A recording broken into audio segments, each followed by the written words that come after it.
Thank you very much. Thank you so much. I'm so grateful to be a recipient of this award and to be keeping such extraordinary company. I first of all want to thank all of you who were involved in making this possible, but the main thing that I want to do here is to just say how I'm inspired by the young people who are represented here, because I think that's the purpose ultimately of this foundation. And I want to tell just a brief story because Archbishop Tutu is here, one of my heroes, and let you know where I was when I was about your age. I'm really dating myself now, although I'm also dating the Archbishop, because back in 1979, I was a freshman in college at Occidental College in California. And I had had a somewhat rocky youth and teenage years. My father wasn't at home. I was growing up partly with my grandparents in high school. I'd gotten into trouble occasionally. It was what my mother called a good time Charlie, meaning I wasn't really serious in terms of my studies, in terms of my work.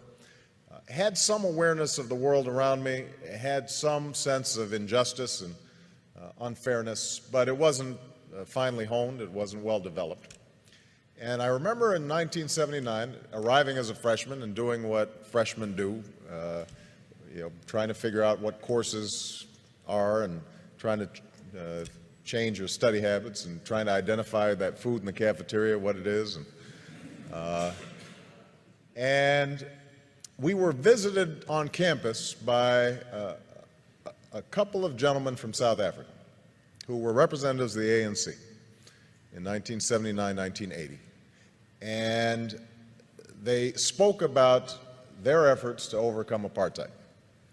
And for about an hour, myself and a group of students listened to these young men who were not much older than we were describe the extraordinary struggles they were going through, the sacrifices that were being made, people who were enduring jail and torture and beatings because they had a sense that somehow, some way, justice would prevail. And that brief meeting, I think, in some ways changed my life, because what it told me, first of all, was that ordinary people can do extraordinary things when they're given an opportunity. We sometimes think that our leaders have to have fancy degrees or well-educated or some public office somewhere. These young men had none of those things. But what they possessed was an anger over injustice that they were able to channel in a constructive, positive way. And I thought to myself that they gave me some sense of the direction that my life might go. And so I became active in the anti-apartheid movement on campuses. And I'm not sure we were particularly effective. As I recall, Occidental College continued to refuse to divest despite the various protests that we organized as students. I transferred to Columbia, and there was similar resistance on Columbia's campus. But over time, I like to think that I was part of that mosaic that applied pressure and ultimately helped those in South Africa achieve the extraordinary liberation that I would witness almost 10 years later as a law student. And I remember the image of Nelson Mandela walking out of prison and understanding that a seminal moment in history had occurred and that Mandela's long march towards freedom was not his alone, but was part of thousands of footsteps, of millions of footsteps of people all around the world. And I trace back me getting involved in politics to that moment, because as a consequence of that organizing on a college campus, I became a community organizer. As a consequence of a community organizer, after going back to law school, became a civil rights attorney. As a consequence of being a civil rights attorney, I entered the state legislature, and I now stand before you as a United States Senator and as a candidate for president. And so the primary message I guess I have in receiving this award is that all of you represent enormous potential and enormous possibility for change, because we all know that injustice still exists. It exists here in the United States, in every poor neighborhood, and in every inner city, and every rural community, all across the country. There is quiet desperation.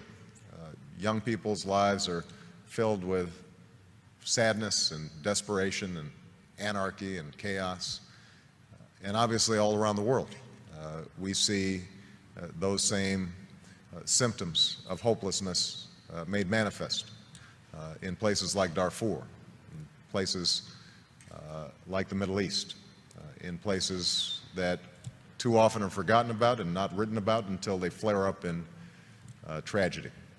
So I hope that all of you who are on the brink of doing extraordinary things decide to channel that talent and that energy and that imagination to figuring out how do you move the process along for a better history. You know, how do you put your shoulder against the wheel and move that boulder up the hill? And I'm absolutely confident that if all of you take up that challenge, the world is waiting for you, ready to be changed. Because I think we live in this moment in history right now where the hunger for change, the hunger for something new, the desire to break out of the ordinary, the self-interested, the petty, the trivial, is everywhere.